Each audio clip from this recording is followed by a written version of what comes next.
제가 오늘 그 일면 신문사 일면을 좀 봤더니 흔히 이제 보수 성향 언론이라고 하죠. 일면에 보니까 조선일보 제목이 총선 3주 앞두고 유난 2차 갈등. 동아일보는 총선 23일 앞 유난 2차 충돌. 중앙일보는 용산 한동훈 또 충돌. 이런 식으로 제목을 뽑았더라고요. 일제히 다뤄졌는데 이게 이제 결국은 한동훈 비대위원장이 이종섭 주 호주 대사 즉각 귀국해라. 그리고 뭐 황상무 대통령실 시민사회 수석 거치 결정에 대해서 이제 발언한 데 대해서 대통령실이 사실상 어제 입장문 내면서 반대 의사를 분명히 하면서 좀 충돌하는 모양을 보였잖아요. 네, 지금 방금 말씀해 주셨는데 한동훈 위원장 내지는 국민의힘의 요구는 두 가지잖아요. 이종섭 호주 대사가 즉각, 그러니까 바로 귀국하라는 거 하나. 그다음에 발언 논란이 있었던 MBC 관련된 얘기였죠. 황상무 수석은 사퇴하라. 그러니까 이제 거치 결정하라고 하는 게 자진 사퇴하라는 그런 의미가 되는 거잖아요. 근데 이 두 가지에 대해서 다 대통령실이 수용을 안 하면서 방금 말씀하신 대로 이제 조간 신문들이 그런 제목을 뽑게 된 거고요. 네.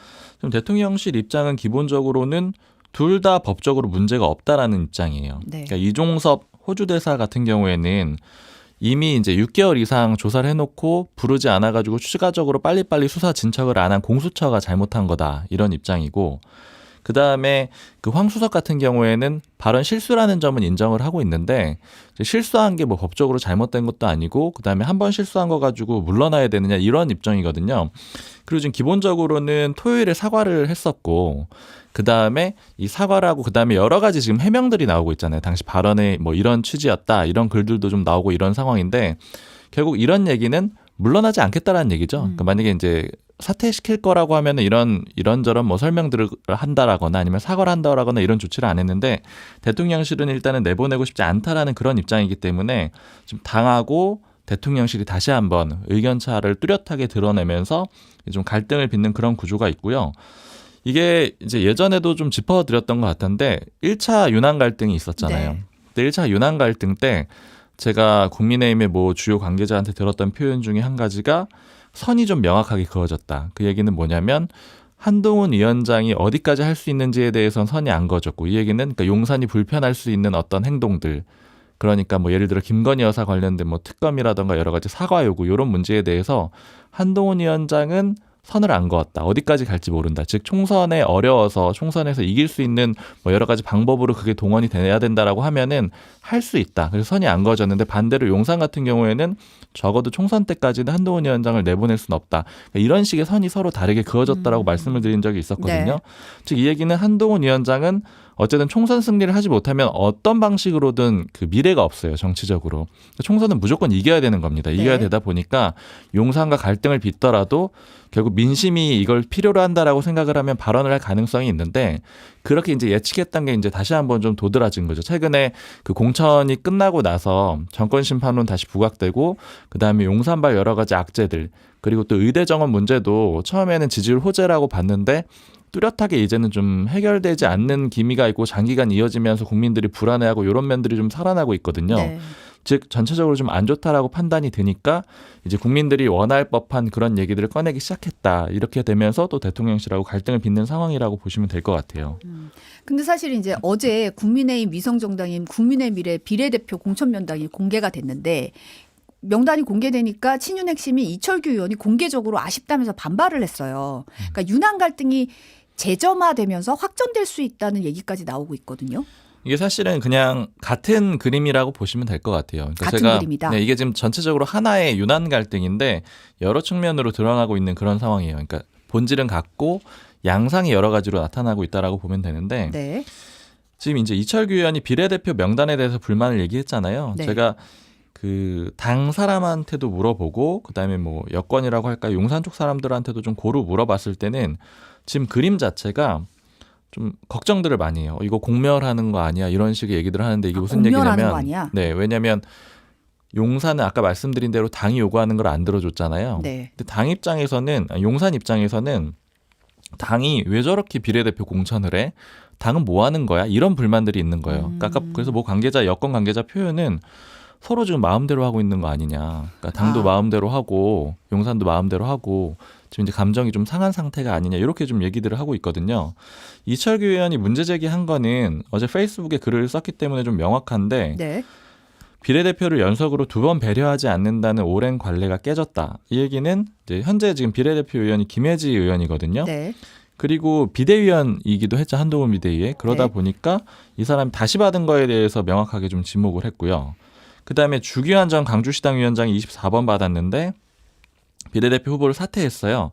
근데 여기에 대해서 이철규 의원이 뭐 사퇴하기 전에 얘기를 했지만 호남이라는 험지에서 이제 좀 배려하는 그게 너무 후순위로 배치가 됐다. 호남권은 보통 좀 앞에 줘야 되는데 너무 뒤로 준 거 아니냐. 24번이라면. 왜냐면 네. 뭐 역대로 그 숫자는 당연히 당 득표율에 따라서 달라지긴 하는데 보수 정당이 뭐 가장 적게 받을 때는 17석 정도 받았었거든요. 네. 그러니까 24번은 완전히 안정권이라고 보긴 어려워요. 흐름이 좋으면은, 그러니까 지지율이 많이 나오면은 뭐 물론 될 수도 있는, 뭐 아예 안 되는 자리는 아닌데 어쨌든 후순위다. 뭐 이런 점들을 좀 지목을 했습니다. 네. 이철규 의원이 표면적으로 얘기를 한 거는 이제 뭐 당의 관례라던가 아니면 호남 배치가 좀 잘 안 됐다 이런 이제 명분을 내세웠고, 지금 속내로 보자면은 결국 이철규 의원이 안 했다라고 하면 당에서 좀 축이 크게 보면 세 축으로 나누거든요. 뭐, 그러니까 그 정영환 위원장이 있는데 정영환 위원장이 이제 공관위원장이니까 여기서는 그 해당이 안 되고 이철규 의원 내지는 용산 라인 이렇게 한 축, 그 다음에 한동훈 위원장하고 장동혁 사무총장 요 라인인데 이철규 의원이 안 했다라고 하면 이제 이쪽 라인에서 주도했을 것이고 사실 네. 그리고 이 국민의 미래 같은 경우에는 당에서 사무처 직원을 대표로 보내는 상황이기 때문에 네. 직할 통제라고 할까요? 이게 완전히 좀 명확하게 노골적으로 하고 있는 상황이거든요. 즉 사무총장의 지시를 받게 되겠죠. 왜냐하면 사무처 직원들은 사무총장 직원이라고 보면 되거든요. 사무총장이 인사를 내고 이런 직원들이니까. 장동혁 사무총장의 네. 이제 지시를 좀 받았을 것이다. 그렇죠. 그래서 결국 이철규 의원이 여기서 비판하는 건 한동훈 위원장이 되는 거예요. 네. 그러니까 결국 이것도 이제 윤한 갈등의 한 측면으로 이제 나타나고 있는 거고요. 당에서는 좀 이런 반응도 있더라고요. 한동훈 위원장이 지금 너무 힘들 것 같다. 왜냐면은 지금 용산에서 전적으로 좀 수용을 해야 되는 그런 시기다. 이게 기본적으로는 뭐 조금 뒤에 얘기를 해볼 수도 있겠지만 이제 커플링, 디커플링 뭐 이런 얘기를 예전에도 쭉 해드렸지만 흐름 자체가 다시 이제 용산 쪽으로 가다 보니까 당에서는 어느 정도는 용산에 쓴소리를 하면서 선을 긋고 싶어하는 그런 그림이 한 가지 있는 거거든요. 근데 이제 이걸 수용을 안 해주다 보니까 이제 갈등으로 그림이 바뀌잖아요. 이제 여기에 대한 좀 걱정들이 당에서도 좀 있고요. 이런 표현이 좀 인상적이더라고요. 아니 이렇게 가다가 국민의힘 모 관계자인데 민주당하고 조국혁신당이 합쳐가지고 180석 이렇게 된다 그러면은 박근혜 청와대 때 검찰한테 당했던 것보다 더 당할 거다. 조국혁신당은 정치 보복하겠다라는 게 공약 아니냐. 지금은 좀 힘을 합쳐야 된다. 이런 얘기들이 국민의힘 내부에서 나오고 있어요. 그 비례대표 명단에 어떤 분들이 들었길래 지금 이게 문제가 좀 불거진 건지 인물들을 좀 잠깐 살펴볼까요? 네, 지금 이제 좀 주요한 인물들 말씀드릴 텐데 뭐 이 인물들이 문제가 되는 인물들이라는 의미는 아니고요. 뭐 좀 핵심적인 분들 말씀드릴게요. 비례대표 1번 후보는 최보윤 법무부 인권정책 자문단 자문위원인데 이제 그 장애인입니다. 그래서 이제 사회적 약자 배려한다는 취지의 1번으로 들어가 있고요. 네. 그다음에 2번은 박춘건 후보자 현대제철 책임연구원인데 탈북민입니다. 네. 그래서 이제 이것도 역시 배려했다라고 볼 수가 있고 그리고 4번은 진종호 사격 선수 금메달리스트입니다. 이제 여기는 체육계에 배려했다라고 볼 수 있고요. 그다음에 인유한 전 국민의힘 혁신위원장도 8번 받았어요. 그리고 아까 이철규 의원이 비판했던 김혜지 의원은 15번을 받았고요. 네. 그리고 김장겸 전 MBC 사장은 14번 받았습니다. 뭐 이에 반대로 진양의 아나운서 김건희 여사랑 친분이 있다 뭐 이런 얘기가 있었는데 낙천했고요. 그다음에 김행 전 여가부 장관 후보자 사실은 이제 낙마했었죠 그때. 네. 역시 공천 신청했는데 고배를 마셨습니다. 지금 총 35명 후보를 확정을 해둔 상태예요. 지금 한동훈 비대위원장이 총괄선대위 발대식 오늘 발대식이 있는데 이 발대식에서 그 비례대표 공천 논란에 대해서 시스템 공천에 새로 문제 제기가 있으면 수용을 하겠다. 이런 입장을 지금 방금 밝힌 게 속보로 들어왔고 이준석 호주 대사 논란에 대해서는 입장 변화 없다. 정리해야 한다. 이런 식으로 지금 얘기가 나온 게 속보로 지금 방금 들어왔습니다. 네, 그것도 사실 의미로 보자면은 지금 갈등이 그냥 윤한 갈등 이게 본체가 있는 거고 그 갈등의 이유가 두 가지 정도 있는 거잖아요. 네. 예를 들자면 이종섭, 황상무 건이 한 건이 있는 거고 그다음에 지금 비례대표 문제에 대해서 이철규 의원이 공개적으로 문제 제기를 했으니까 두 가지가 있는 건데 방금 한동훈 위원장의 표현을 보면은 비례대표 문제는 내가 좀 수용을 할게. 그런데 요 이종섭 문제, 뭐 황상무 문제 요건 안 돼. 이런 정도로 지금 일종의 중재안이랄까요? 그러니까 가운데 정도의 안을 제시했다고 볼 수 있을 것 같아요. 내가 요거는 할 테니까 이쪽은 좀 수용을 해라 해줘, 이런 이런 식으로 거죠. 좀 네. 이렇게 내놨다. 근데 사실은 이렇게 선대위 체제로 전환을 하면서 한동훈 비대위원장이 사실 언론과의 접촉에 이제 뭐 기자들의 질문에 상당히 잘 응하는 편이었는데 어제 출근길 인터뷰가 없었고 좀 약간 발언을 아끼는 분위기 이런 게 좀 감지가 되더라고요. 그래서 요 속내는 뭘까 이런 얘기가 좀 오가던데 어떻게 보세요? 네, 일단 당에서 이미 이제 설명을 했는데 좀 필요하면 하겠다라는 이제 표현을 했고요. 아예 없는 건 아니다. 네, 아예 없는 건 아니고 그리고 하기 전에 그러니까 선대위 회의를 하기 전에 발언을 하고 그다음에 하고 나서 또 뭐 백브리핑을 받기도 하고 아니면 사전에 질문 받은 다음에 모두 발언도 하고 뭐 이런 것들이 당 설명으로는 너무 반복되지 않느냐. 그러니까 반복되니까 뭐 전에 하는 건 좀 빼고 뭐 후에 하거나 뭐 필요하면 하고 이런 식으로 좀 조정을 하겠다라는 건데 근데 다만 어쨌든 바뀐 것은 좀 분명하죠. 한동훈 위원장이 그런 표현도 했었어요. 자신은 이제 기성 정치인들처럼 하지 않고 이 국민들이 궁금해하시는 거는 충분히 다 답변을 하겠다. 그래서 예전에 이 뭐 소위 백브리핑이라고 하고 아니면 이제 기자들이랑 질문 답변 받는 요 과정들에 대해서 쭉 보면은 마지막에 보면 이런 표현이 많아요. 한동훈 위원장은 됐죠? 이런 표현 많이 하거든요. 더 질문할 거 네, 있냐 더 이런 식으로. 충분히 다 해라. 그리고 다 됐느냐, 충족됐느냐 이렇게 하고 그럼 마친다 이렇게 해서 굉장히 길게 해서 답변을 해왔는데. 네. 근데 이제 그런 기류하고는 확실히 좀 달라졌다라고는 볼 수 있어요. 지금 조금 더 말을 아끼고 이런 상황인데 여러 가지 측면이 있는데 일단 첫 번째는 여러 가지 안 좋은 상황들이 있기 때문이에요. 그러니까 지금 아까 말씀드린 대로 유난 갈등이 있잖아요. 네. 이런 갈등 상황에서 결국 질문은 이 갈등 상황에 대해서 집중이 될 수밖에 없잖아요. 그렇죠. 그럼 기자들이 다 그 질문을 계속 할 텐데 이 문제는 뭐 한동훈 위원장이 얘기를 계속하면은 그러면 이제 갈등이 더 부각되는 거고 결국에는 이런 얘기들은 표면적으로 이제 싸울 게 아니라고 하면은 결국 협의를 하는 과정이 필요한 거잖아요. 그러면 이 협의하는 과정을 굳이 공개적으로 보이면서 할 필요가 없기 때문에 이제 말을 좀 아끼는 그런 국면이 있다라고 볼 수가 있고 두 번째 측면은 당에서 좀 해석들을 하는 얘기인데 한동훈 위원장이 이제 원맨 플레이로 상당히 지지율을 좀 끌어왔는데 이제 좀 한계를 느낀다라는 거예요.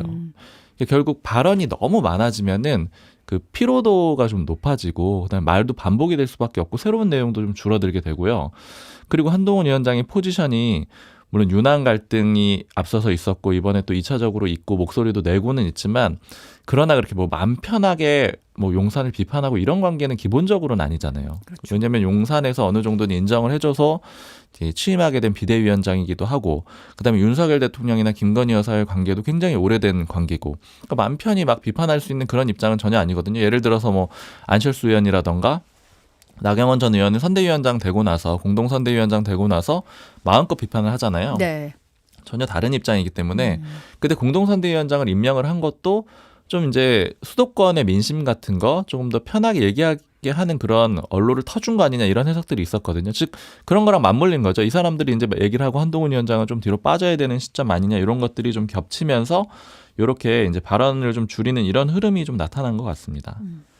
근데 이제 이준석 개혁신당 대표 같은 경우는 이제 한동훈 위원장이 뭐 이종섭 대사 귀국하면 문제가 해결되느냐 약속 대련 시도할 텐데 국민들 속지 마시라라고 말을 했더라고요. 그러면서 이제 여당 내에서 이종섭 대사 즉시 귀국하라는 이제 대통령실과 다른 메시지 내고 있는데 이게 실상은 거짓 갈등이다 이런 지적을 했어요. 그러니까 결국 약속대로는 얘기인데 1차 갈등 때도 이준석 대표는 그런 표현을 맞아요. 썼었잖아요. 네.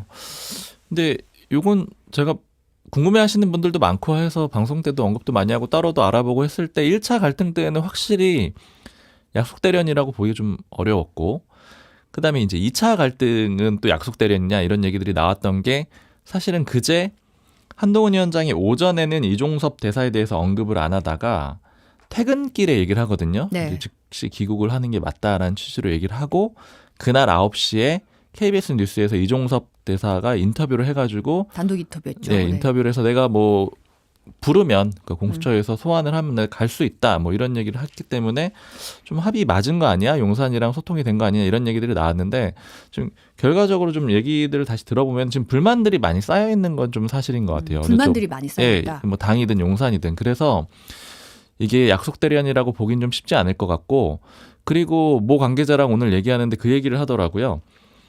아니 그러면 황상무 수석이 발언 실수하는 것도 그럼 준비를 하는 거냐? 그럼 그런 정치를 준비할 수가 있다라는 거냐? 뭐 이런 얘기들을 좀 하더라고요. 그래서 이 앞부분은 적어도 약속 대련의 흐름은 아니라고 좀 취재하면서 느껴지고요. 다만 이준석 대표가 지목을 하는 거는 일단 문제가 이렇게 이제 생긴 다음에 그 다음에 좀 키우다가 딱 극적으로 타결하는 거 아니냐? 뭐 이런 취지로는 이해할 수 있거든요.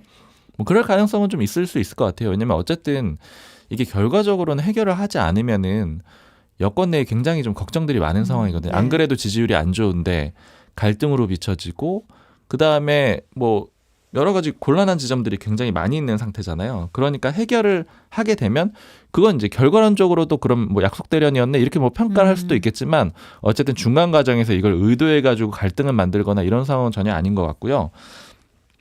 좀 이게 흐름도 한번 다시 아까 조금 커플링, 디커플링 얘기를 해드렸는데 좀 네. 짚어볼 필요가 있는 게 이제 큰 흐름을 이렇게 보시면 좋을 것 같아요.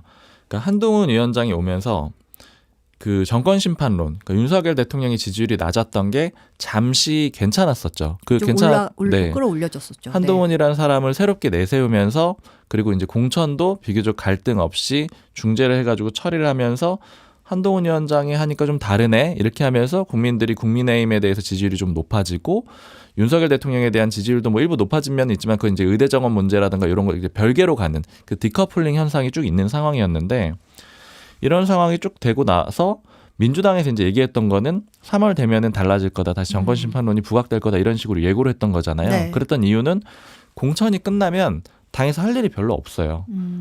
수비적인 일만 할 수 있죠. 당에서 후보들을 확정을 하면 사실 정치권에서 다 하는 표현 중에 하나가 뭐 최근에도 들은 표현이지만 총선에는 전략 공약 정책 이런 것보다는 후보들이 공약이고 정책이라는 거예요. 각 후보 지역구에. 자체가. 네. 그래서 누구를 공천하느냐 이게 굉장히 중요한 일인데 그게 2월 달이면 다 끝난다라는 거죠.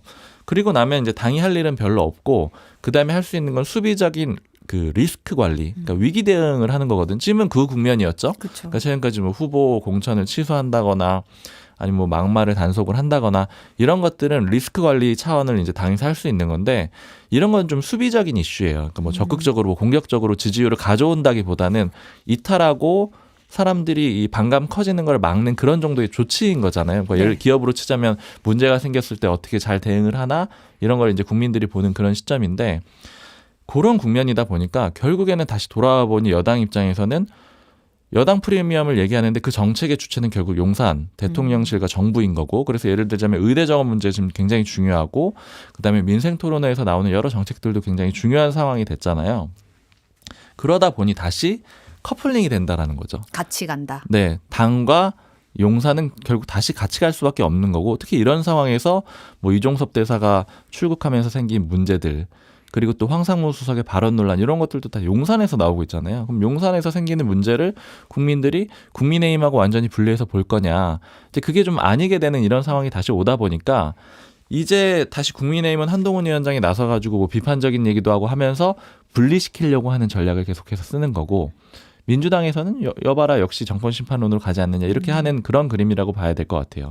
그래서 국민의힘의 뭐 관계자가 했던 얘기 좀 인상적인 거 하나만 전해드리면은 이런 식의 그 디커플링 전략은 지금 이제 막 쓰고 용산이 수용한다고 하더라도 그러니까 한동훈 위원장이 비판하고 용산이 뭐 수용해서 그냥 넘어간다고 하더라도 결국 갈등으로 비칠 뿐 근본적인 해결은 안 된다. 그래서 예전으로 돌아가야 된다 이런 얘기를 뭐 관계자가 하는 거예요. 예전으로요? 그 예전이라 하면은 그 김건희 여사 의혹이 나왔을 때 한참 그 뭐 디올백 이런 의혹이 나왔을 때 그 KBS하고 대담을 했잖아요. 그렇죠. 그 대담하기 직전에 당에서 많이 나왔던 얘기가 뭐였냐면 대통령이 사과를 하면 한 5%는 그냥 올라갈 것 같다. 차라리 이번에 뭐 기자 그때 뭐 간담회를 하느냐 마느냐 뭐 그래서 결국 대담을 했었던 건데 신년 인터뷰를 안 했던 거죠. 네. 그거를 그런 식으로 좀 해주면 해결이 되지 않겠느냐. 그때로 좀 돌아갔으면 좋겠다는 거예요. 무슨 얘기냐면 결국 커플링이든 디커플링이든 이런 것들은 본질이 아니고 대통령에 대한 이 문제를 해결하지 않고서는 당이 올라갈 수가 없다. 이런 얘기들이 좀 당에서 조금씩 나오고 있어요. 근데 사실 이제 황상무 수석 같은 경우는 어제 같은 경우도 뭐 스스로 사퇴하는 쪽으로 가닥이 잡혔다고 문화일보 보도했는데 대통령실이 사실과 다르다라고 언론 공지했잖아요. 네. 그럼 결과적으로는 그대로 간다는 얘기인가요? 현재로서는 그렇습니다. 왜냐하면 황수석에 대해서 해명도 좀 계속을 하고 있고 이제 아까 말씀드린 거랑 비슷한데 사과도 시켰고 그리고 이제 얘기 듣기로는 이제 법적으로 문제가 없고 이런 얘기들을 쭉 하고 있기 때문에 일단은 유지하는 기류로 오늘은 좀 명확하게 서 있는 상황인데 다만 요건 뭐 계속 바뀔 수가 있겠죠. 왜냐면 아까 말씀드린 대로 한동훈 위원장이 하나는 받을 테니까 하나는 좀 해주세요. 뭐 이런 정도의 메시지를 내놓은 상태잖아요. 그리고 용산이든 그 여당이든 지금 다 위기감은 굉장히 큰 상태거든요. 그러니까 이제 어떤 식으로든 뭐 일부를 내준다거나 뭐 이렇게 좀 조율될 가능성은 아직 남아 있을 것 같아요. 근데 이제 장해찬 국민의힘 전 청년 최고위원이 이제 과거 SNS 막말 논란으로 공천 취소가 됐는데 어제 기자회견 열고 무소속 출마 선언을 했어요. 잠시 당을 떠나 승리해서 돌아가겠다. 이런 걸 얘기를 했는데 사실은 이제 뭐 선당후사하는 입장 밝히는 거 아니냐 했는데 무소속 출마 선언하면서 좀 예상을 하셨나요? 가능성이 좀 있다라는 얘기들이 있었던 게 일단 현역 의원을 1대1로 원외가 꺾은 사례가 없어요. 1대1로 이긴 적은 없어요. 지금 국민의힘 공천 과정을 보면은 네. 뭐 3자 구도에서 이긴 적은 있긴 한데 그것도 뭐 하여튼 좀 다른 사례고요. 그래서 어쨌든 장해찬 전 후보가 상당히 득표력이 있었다라는 것은 좀 인정을 받는 상황이었기 때문에 본인이 이걸 좀 포기하기가 쉽지 않았을 거다 이런 예측이 있었고 네. 그다음에 장해찬 후보 입장에서는 이렇게 해가지고 끝나게 되면은 사실 재계하기가 좀 어려워요. 개인 입장에서는 그냥 막말로 공천이 취소된 뒤에 그다음에 이제 아무것도 하지 못한 채로 이번 총선 국면을 넘기게 되면은 이제 그 이후의 행보에 대해서 뭐 약속받을 수 있는 게 아무것도 없는 거죠. 앞으로의 정치 행보에 대해서도. 그래서 설령 당선이 안 된다고 하더라도 무소속으로 굉장히 유의미한 득표율을 낸다라는 거 그렇게 되면은 향후에 기회가 열릴 수 있거든요. 왜냐하면 일단은 그 수치 자체로 증명을 할 수가 있고 그 다음에 그 장 후보를 지지하는 어떤 지역의 뭐 유권자들이나 지지자들이 있을 거 아니에요. 이 사람들이 봤을 때 그냥 공천 취소된 다음에 그냥 포기하고 있으면은 그러면 그냥 끝이네. 이제 뭐 이 사람 뭐 향후에 뭐 미래에 뭐가 없겠구나 이렇게 생각이 들게 되면은 그럼 이제 더 이상 뭐 지지할 이유가 없잖아요. 근데 나는 이번에 무소속으로 나오고 뭐 득표율도 좀 나왔고 그다음에 난 또 할 거야. 이런 걸 보여줘야지만 자기 자산이 유지가 될 수 있거든요. 그래서 이제 좀 개인적 측면에서 그렇게 선택을 한 걸로 보이고요. 이 부산 수영은 비교적 좋은 지역구이기 때문에 부담은 없는 편일 거예요. 그러니까 왜냐하면 이제 당에서 가장 좀 싫어하는 사례들은 예를 들어 그 국민의힘이든 민주당이든 마찬가지인데 격전지 같은 데서 무소속 출마하는 거를 잘 용납을 못하는 거거든요. 그렇죠. 이제 표를 중간에서 가져가면 이제 이게 상대당 후보가 되는 사례를 되는 가장 걱정하는 있으니까. 건데 네. 부산 수영에서는 좀 뭐 아직 좀 수치를 봐야 되겠지만 장해찬 후보가 예를 들어 되더라도 어쨌든 여권 인사 안 되더라도 민주당이 되긴 좀 어렵지 않겠느냐 뭐 이런 판단하에 있었을 수 있는데 물론 이제 부산이다 보니까 또 이런 상황은 어떻게 될지 모르거든요. 그래서 이제 어쨌든 개인적으로 그런 점을 또 많이 신경을 써서 출마를 한 게 아닌가 싶습니다. 근데 서정욱 변호사가 어제 라디오에서 윤 대통령이 공천에 경로했다. 이제 무소속 출마 자체가 윤 대통령 뜻이다. 이런 인터뷰를 했더라고요. 공천 취소됐을 때도 저는 뭐 용산에 직접 확인되거나 뭐 확인할 수 있는 내용은 아닌 것 같은데 국민의힘에서 그런 얘기 좀 많이 들었어요. 그 장해찬 후보 공천 취소됐을 때 용산 쪽에 상당히 불편해하는 걸로 얘기를 들었다 이런 얘기들이 좀 전해져 있었고 왜냐하면 지금 용산 쪽에서는 거의 많이 못 챙겼다라고 볼 수 있는 상황이거든요. 물론 이제 핵심적인 인물 몇 명은 됐습니다. 그 많이 평가하는 게 3명의 비서관이거든요. 주진우, 이원모, 강명구. 네. 그러니까 강명구 비서관도 경선 거쳐서 이겼어요. 현역 의원 이겨가지고 어쨌든 후보군에 올라와 있는 상태인데 그래서 이제 그런 정도만 딱 챙겼다라고 보기 때문에 사실 거의 배려를 못 받았다. 오히려 이제 용산 쪽은 피해를 받았다, 역차별 받았다 이런 분위기가 좀 있거든요. 네. 근데 이제 장해찬 후보까지 취소가 되다 보니까 이제 그런 불만들이 좀 일부 있었던 것은 사실입니다. 그러나 뭐 대통령이 직접 경로했는지 이런 것까지는 뭐 확인은 저는 하기 좀 어려울 것 같고요. 네. 더불어민주당 얘기 좀 넘어가 보면 그 노무현 전 대통령 비하 발언으로 논란이 되고 있는 그 양문석 후보 어제 경남 봉하마을 찾아가서 거듭 사과를 했는데요. 홍익표 원내대표가 이제 도덕성에서 양문석 후보가 최하점 받았는데도 공천 심사 과정에서 통과가 됐다 이렇게 밝혔어요. 이 부분은 요건 제가 좀 확인을 해봤어요. 저희도 네. 요 홍익표 원내대표가 얘기한 것도 있고 지금 이제 반발도 있고 그래서 공관위원을 정말 많이 통화를 해봤거든요. 한 네. 뭐 7명 정도? 뭐 제가 다 한 건 아니고 이제 다른 기자랑 같이 합쳐가지고 7명, 8명 정도 통화를 해봤는데 제가 통화한 사람 중에 요 얘기를 하는 사람이 있어가지고 이제 기사에도 담았는데 네. 주장이 뭐냐면은 이게 좀 구조를 살짝 설명을 해드려야 되는데 공관위 내에는 그 도덕성 검증 소위라고 또 따로 있어요. 작은 소위원회가 있고. 그 소위원회라고 보시면 되겠죠. 작은 회의차가 있는데 도덕성을 따져보는 소위원회인 거죠. 공관위원은 전체 15명이거든요. 네. 그 도덕성 검증 소위에는 6명이 있고요. 6명이 양문석 후보에 대해서 먼저 얘기를 한 거예요. 왜냐하면 이런 어떤 경우에 얘기를 하냐면 논란이 있는 경우에 근데 이미 양문석 후보는 징계를 받은 적이 있잖아요. 네. 그러니까 그 안건이 있어가지고 6명이 논의를 했는데 그 소위가 결론을 내린 거는 의결기구는 아닌데 의견을 모아가지고 내린 거거든요. 의견을 낸 거는 도덕성 점수는 0점을 주자. 근데 이게 무슨 얘기냐면 15명의 공관위원이 채점표가 있거든요. 네. 그중에 40점은 뭐 적합성이라고 해가지고 뭐 신인 여성 그러니까 기본적으로 나오는 산정돼서 나오는 점수가 40점이 있고요. 그 위원들이 줄 수 있는 점수가 60점이 있는데 5개 항목이 있어요. 근데 그 중에 하나가 도덕성이 15점이 있어요. 15점. 네. 근데 그 15점은 빵점을 주자. 모든 15명의 공관위원이. 그걸 네. 의견으로 검증 소위에서 정리를 했다라고 합니다. 그래서 올렸는데 그 얘기를 전체 회의에서는 논의가 안 되고 그냥 적합성이 비슷하니까 그 40점 점수가 비슷하니까 경선 붙입시다 이렇게 공관위원장이 얘기를 했다고 뭐 공관위원이 이제 저한테도 얘기를 해줬고요. 그래서 이제 그런 내용들이 좀 보도가 되고 홍익표 원내대표가 한 얘기도 그 연장선으로 좀 보이고요. 네. 근데 일단 지금 넘어가는 분위기예요. 전반적으로 이제 양문석 공천 후보의 유지 쪽으로. 공천 유지로 좀 가는 분위기인데 이게 왜 그러냐면은 일단은 가장 좀 주목해봐야 되는 인물 중에 한 명이 곽상원 종로 후보거든요. 네. 그 노무현 전 대통령의 사위죠. 사위잖아요. 네. 그 양문석 후보가 논란이 된 거는 노무현 전 대통령의 비하 발언이 이제 가장 크거든요. 그런데 곽상원 후보가 물론 그 발언들 다 잘못하긴 했는데 공천 취소까지는 아니다. 이제 이런 정도로 얘기를 해줬거든요. 그러다 보니까 일단 좀 수습되는 분위기고 당에서도 김부겸 그 상임선대위원장이 다시 판단을 해야 된다. 이게 판단의 주체는 최고위거든요. 네. 그렇게 요청을 했는데 오늘 밤에 최고위가 예정이 돼 있습니다. 최고위가 예정돼 있어서 논의를 할 가능성이 있는데 기본적으로는 더 논의도 할 필요가 없다라는 그런 입장이더라고요. 그러니까 모 최고위원 오전에 물어봤는데 네. 그때 당시에 노무현 전 대통령 욕하고 비하하는 사람 너무 많았다는 거예요. 그리고 그때 이 사람은 이제 뭐 일종의 칼럼 쓰는 사람으로서 비판을 한 거 아니냐.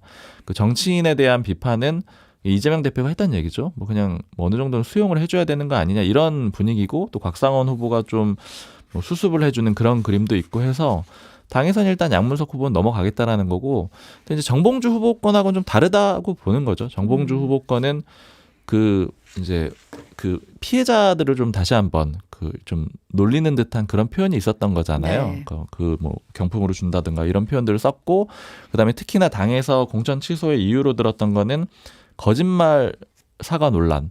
그러니까 그 당사자들한테 다 사과했다라고 했는데 막상 본인들이 실제로 나 사과 받은 적 없는데요. 이렇게 나왔던 거잖아요. 네. 그 부분에 초점을 뒀던 거기 때문에 일단 당에서는 양문석 후보에 대해서는 유지하는 걸로 좀 갈 가능성이 굉장히 높습니다.